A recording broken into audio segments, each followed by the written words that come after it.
Welcome back aboard the Ginger Matte, where we sail into the deepest depths of fantasy. Like I said, I will be ruining my fairy tale streak today. I know, but there's a book that I've kind of been wanting to talk about for a while, so I'm going to talk about that today. And by the way, make sure you hit those like and subscribe buttons down below. I appreciate that all so much, and thank you for all your likes, subscriptions, and comments. You guys are absolutely amazing.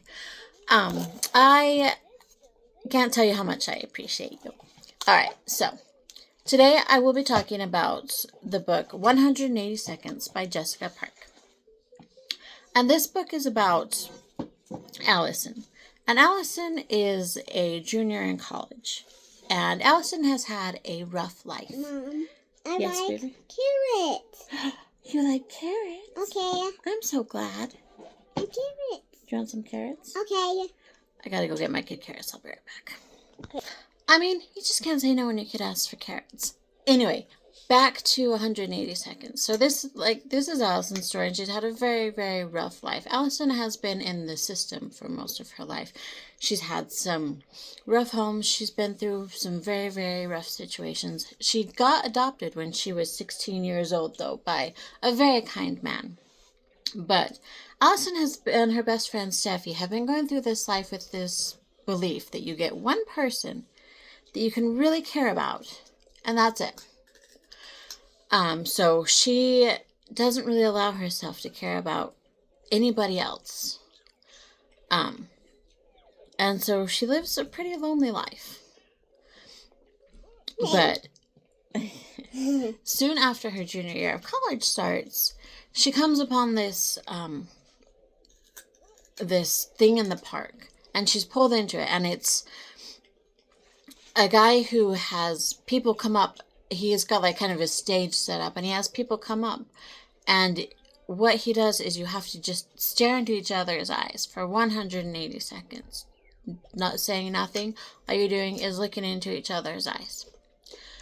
And so she gets pulled into this, and she goes up and she does it, and at first she's like hates this. She doesn't want to do it. She's very upset. She didn't realize what she was signing up for. So she's very upset that she's doing it.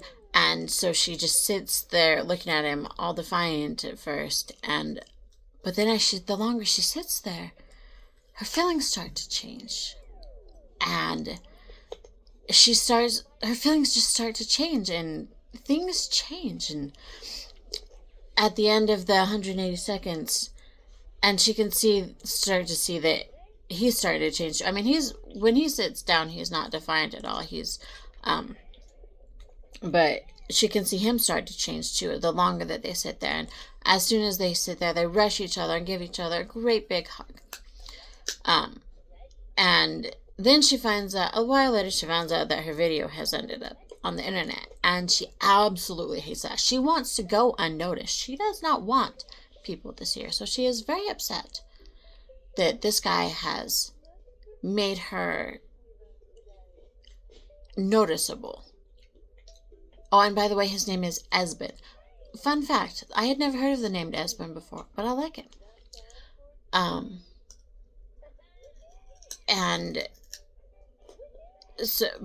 And she confronts him at one point, after she's had a little bit too much to drink. And she hasn't seen the whole video, but like her best friend saw it, and her best friend lives in, let's see, Allison is going to school in Maine, I think. I don't remember exactly, but I'll look it up. And her best friend is in California, and her best friend in California has seen this, and she's like, you haven't even seen the whole video? So when she confronts, so her best friend actually flies out to see her, and then she sends her over to confront Esben. And so she goes, and Esben shows her the whole video, and she realizes it's not as bad as she thought it was. And Esben is a guy who he wants to make the world a better place. So he goes around doing these experiments, or like these videos of people doing amazing things, or just things to make people happy, you know? So, like, I love Esben. And it's Allison's story about how she learns you get more than one person to actually care about. and her stepfather, her stepfather is wonderful. He keeps sending her these packages, and all throughout her college career, she has never opened the packages until one day she decides to, and he sends her some ridiculous stuff, but also some really, really cool stuff. And it's such a good book because she opens up. She learns that people aren't as bad as she thinks they are. And Esmond is a really, really, really big part of that. But it's just, there are some really sad moments in here. There is a death. There are some heartbreaking moments, but there's also a few mentions of intimate acts. But it's just such a good book because she realizes that even though she's had a rough start, that life has been rough, that she has people who love her, and and people that she learns that, you know what, she loves them as well. So it's a story about how she blooms, and I really like it. I'm not going to spoil the whole thing for you, so y'all will have to read it. Let me know if you read it or if you have read it and what you thought about it. And I don't know, I tried to do colors because at first she's just, what's the word I'm looking for? At first she's just lonely and just closed off, so that's what's with the darker. And then she opens up a little more, so that's why I tried to go a little bit lighter. And this brownish reddish color is called Fearless, which is perfect. Okay, so now we are going to move on to the shipping video. So I will see you in the shipping video, and for now we are going to weigh anchor and take our shore leave.